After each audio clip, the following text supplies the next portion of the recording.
I'm building a tiny vacation home on wheels. Shut up and sit down.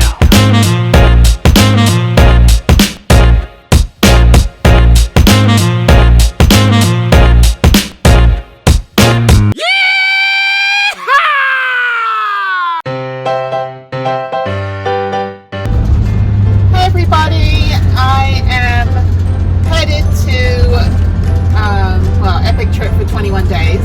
So before the summer starts and it gets horribly hot and the crowds and all the people and just the world opens up into a giant abyss of tourists, I am headed to a couple places in Texas and then to Taos, actually Albuquerque, Santa Fe, Taos, and then up into Colorado Springs. I'm going to do the Manitou incline, which I did get tickets for, so I'm super excited. And I'm going to do that, which is something like, I don't know, like 3 miles up or some ridiculous length of steep incline. So I'm going to do that and then go to Lake Dillon, across the I-70 over to Moab, which I've been to before. And I'm really not kind of holding my phone. I'm not gonna do the things I did before in Moab, because I heard Moab's kind of crazy. But there is, a few hikes and a ride that I'd like to do on my mountain bike if I can. I have to look into it. And then down into Canyonlands, over to Capitol Reef, and then I've already been to Bryce, so then I'm going to go down into Zion, which I've never been to, and I'm going to try to get shuttle tickets, which you can only get like 5 p.m. the night before, unfortunately, and they're only $1, but you've got to book a seat on the shuttle. And then I'm trying to get the Pink Jeep tour for the Grand Canyon. I want to take Brutus to the Grand Canyon. I haven't been in decades, and I'm super excited. I think it's just going to be epic. And since Texas has the second largest canyon in the country, in Palo Duro, which is where I'm going, I think on Tuesday this week, it's a great kind of precursor to the Grand Frickin' Canyon. That's right! Oh my god, I'm so happy. And then I'm going to go back through Albuquerque, and then I've got kind of about 5-day buffer to figure out some more things to do. Maybe head back to the Petrified Forest, since it was like oblivious, horrible snowstorm when I was there a month ago. And then maybe explore some other places kind of around Nevada and northern Arizona. So super excited. It's probably going to be about a 3,000-mile trip. I'm packed. I'm pumped. It's going to be awesome. And it's so pretty now driving from Houston to Austin in the hill country. Everything's green. Nothing's dead. Traffic's light. So I'm going to head to Buc-ee's, get my fix for the night, get my drink and my hot chocolate, and then go stay at the rest stop just outside of Austin, and tomorrow go ride my rollerblades. So I'm going to go do the Veloway again and try to do at least 20 miles. I did 18 and a half miles last time, and I'm determined not to be terrified of rollerblading, which is very different than ice skating, and I've been ice skating for 6 years. So yeah, so it's going to be a fun day, fun week, and hopefully back around beginning of May, and just in time for Mother's Day. So I made it to the Gillespie County Safety Rest Area, and this is about 45 minutes outside of Austin. You're probably wondering why I drove all the way out here. Well, this is actually on the way to Fredericksburg, which is where I'm not going this time. I've been there before, but it's in a place called Stonewall. And what I like about it is that, I have a lot of friends in Austin, actually. I could probably park in their driveway, but I don't want to be a burden on them.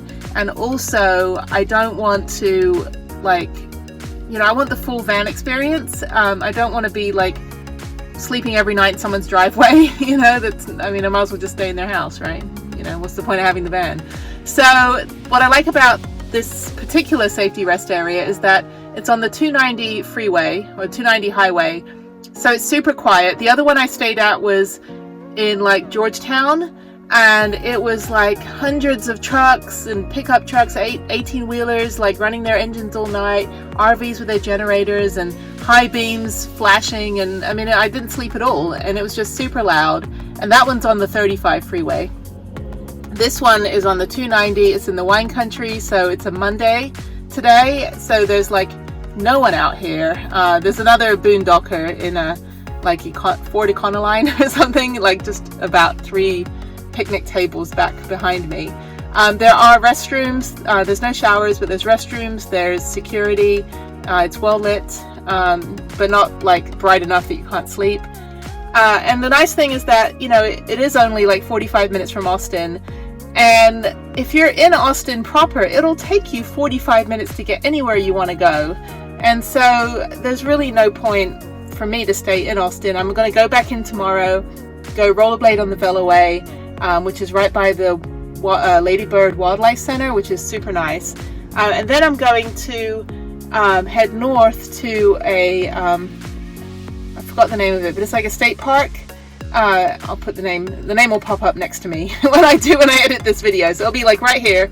You'll see the name of wherever I'm going to go tomorrow. And they have a canopy walk and some nice hikes. And then I have probably about a 4.5 hour to 5 hour drive to another safety rest stop near Amarillo, because on Tuesday I'm going to Palo Duro Canyon, and I haven't been there on a day pass ever. I've always stayed overnight. It's like $26 to camp with electrical, but now I've got solar, so I don't really need to have shore power hookups like I did before. I'm going to spend all day Wednesday riding my bike in Palo Duro, and then after that heading to Albuquerque. So then I'm up into New Mexico, and then up into Colorado, and then over into Utah to do the Mighty 5. So actually Mighty 5 minus Bryce, because I've already been to Bryce before. So I want to do a few things in Moab, which Moab actually kind of terrifies me. There's been a lot of problems with people finding somewhere to stay and boondock. It's been super crowded. Thankfully it's not spring break, and it is like a month before school ends, so hopefully it won't be too busy. And then after that I go down to Zion. I don't have shuttle tickets yet, so I'm going to try to kind of scope those out, usually like I think the day before. If not, there are ways to see Zion without the shuttle, but you know, if not, I can just contact them as media and see maybe if I could just like sit on someone's lap. So I've been fully vaccinated, maybe that's a way to get in, you know. So but I'm not going to skip it, that's the thing. So if there's a way to see it without, you know, if I can't get on the shuttle, then I will do as much as I can. And then after that, it is the Grand Canyon. I haven't been there in a long time, as I said before. So anyway, so this rest stop, I'm probably repeating myself, but this rest stop is my favorite in this area. And then tomorrow I'll just drive in. I'll probably hit some traffic. It's Austin, you know, on a Monday, so I'll probably hit some rush hour traffic in the morning. I'll get to the Veloway around like 8 or 9 o'clock. Rollerblade 20 miles for like 2 hours, and then head up to the park. So easy day. Tomorrow just kind of want to get my rollerblading in, and then yeah, so super excited. So I'm tired. It's like 9:45 p.m. I've been driving, you know, all evening. Picked up groceries from Central Market, and I'm just gonna rest and then get up early tomorrow. So super good. So I'm on the Veloway, and I just got on, so I'm warming up, so I'm going super slow. I'm on my rollerblades, and yeah, the new helmet.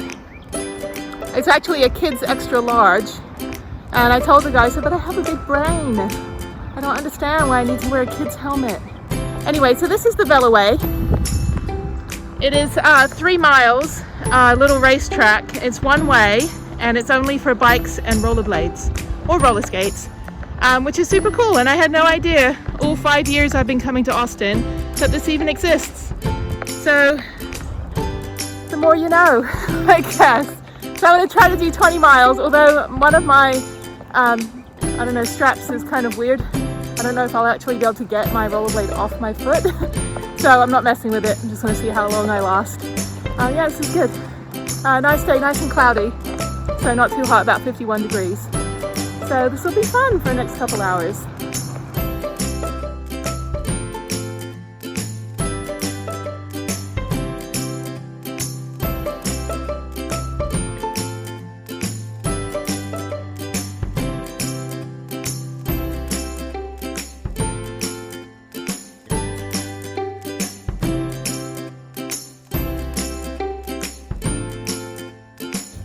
So this is a sharp incline, as they say. Much easier to go uphill in the rollerblades than downhill. Well, not really easier, just less fear. So just lean forward, use your knees, put your back into it, and smooth sailing. There's only one other hill downhill that I will not go down. I'll have to walk down. Eventually I'll go down it, but baby steps, you know. Baby steps with 8 wheels.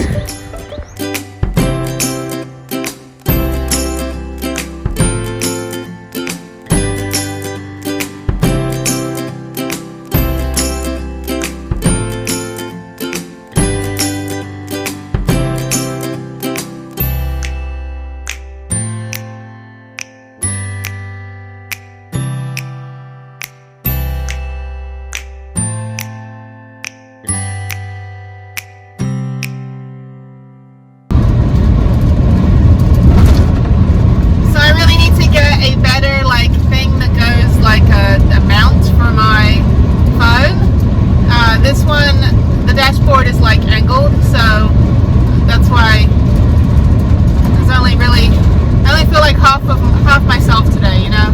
I don't really feel like 100%. Anyway, so that's random.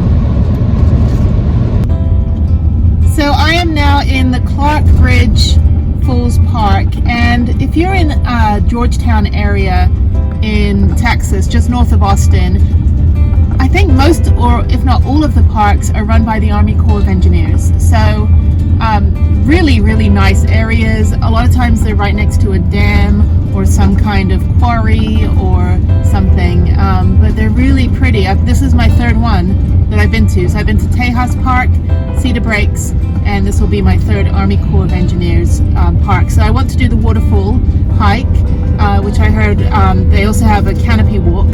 So I'm gonna go check it out.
This is the suspension bridge, and there's a little waterfall over there.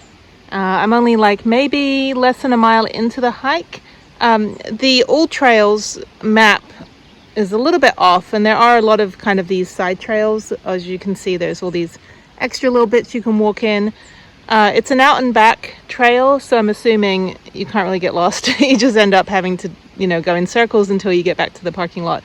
This is super cool. This is really nice. It's a little bouncy, but I do have a resume for suspension bridges when I was in Africa in 2019. Longest canopy walk in Africa, and it is rickety and wobbly and scary and oh god, I don't know how far this is.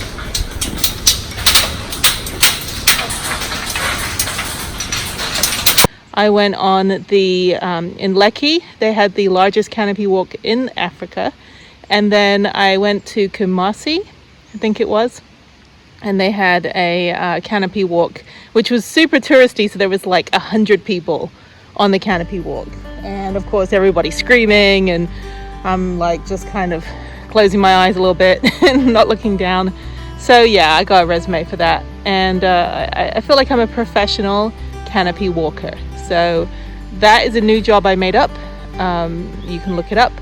I am open for hire to walk on all the canopies around the world that you, canopy walks that is, around the world that you would like me to walk on. So please provide me transportation and unlimited travel money, and I would be happy to test out every bridge for you as much as I can.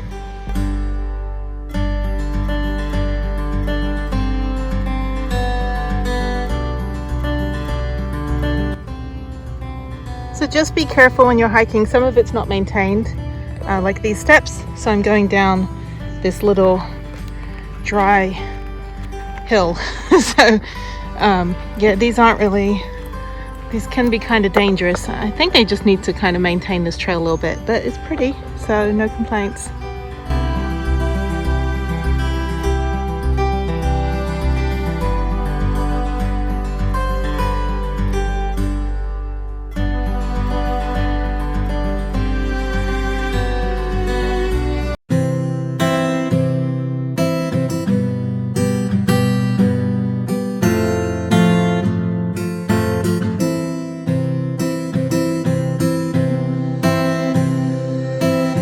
I've arrived at my home for the night, and this is one of 24 safety rest areas in Texas, and you can't really see too much because it's dark and I don't really want to get out and film.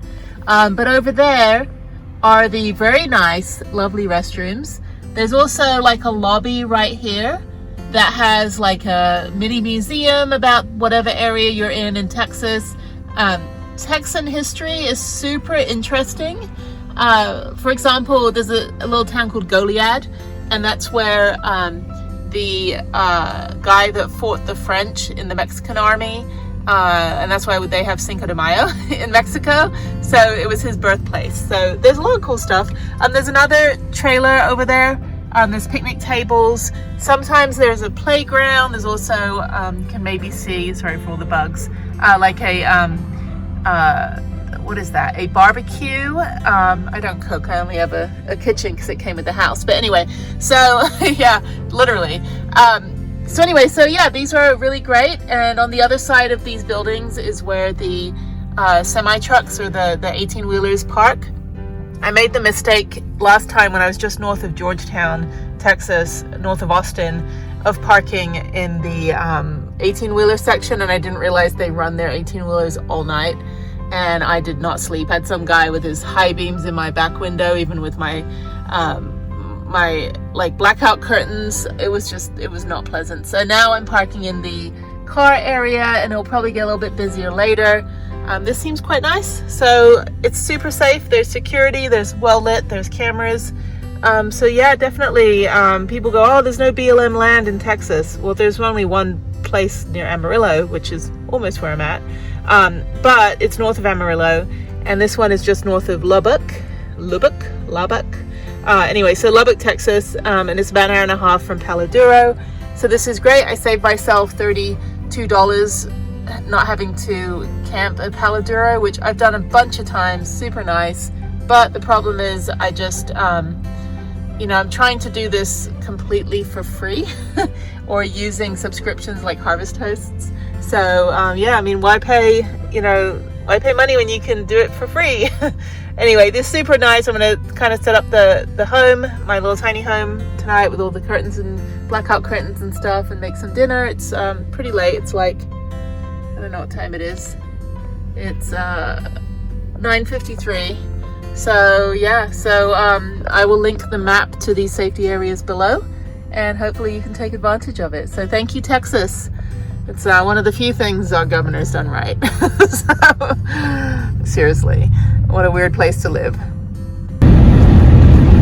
I'm so tempted to just speed up and like propel myself off the top of this pickup truck in front of me, or this flatbed truck. Oh my god, I could totally launch myself over it. Can you imagine if we had flying tiny van conversions?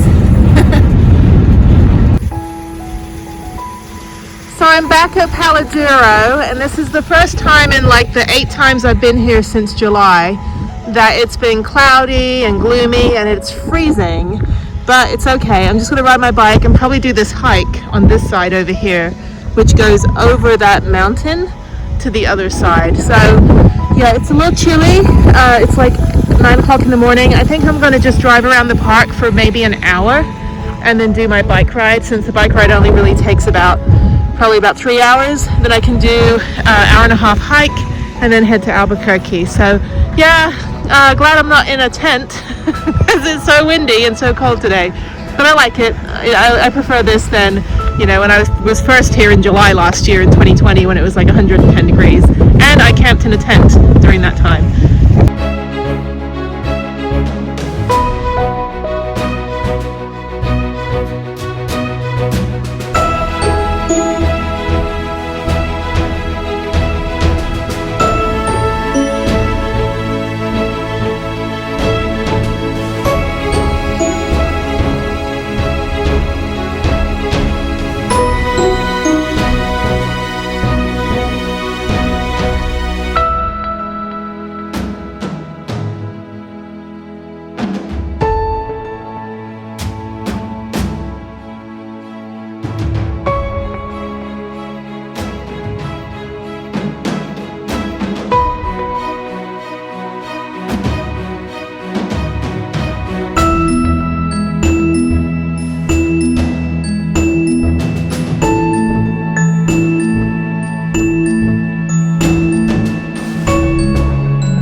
So I'm doing the CCC trail. It's like a mile and a half down and back. When I say down and back, I mean all the way down that little canyon. Let me see if I can turn around. Hang on. Okay, so you can see some people down there, the little amphitheater right there. Unfortunately, they have no shows. This is on the like the descent, I guess, or the decent. It's a pretty decent hike for the descent. So this is like the 0.5 miles that you just basically are going down a pretty steep incline, decline, ascent, descent. Yeah, whatever it is. When you just go down the mountain. So we're about, well, I'm about 0.4 miles from the parking lot, and then you just go back up all the way back over. So yeah, this is a really easy hike. Better to do it later in the day. It is pretty early. It's like 3 o'clock in the afternoon, and because of daylight savings, there's sun hitting this side of the mountain. So usually I do this like at 5 o'clock in the evening, right before sunset. That way all this side is kind of shaded. So and of course I just showered, so but it's cold still. It's like 40 degrees, which is super nice, but the sun is pretty intense. And this morning it was completely cloudy, and now it's like gorgeous and beautiful. So I'm just gonna hike down, hike back up, and then head on to Albuquerque. I think I have about a 4-hour drive ahead of me, so it'll be nice. I'll be nice and relaxed. Just make sure that, you know, I gotta work my heavy right foot here, you know, when I'm hitting the accelerator. Yeah, that's right.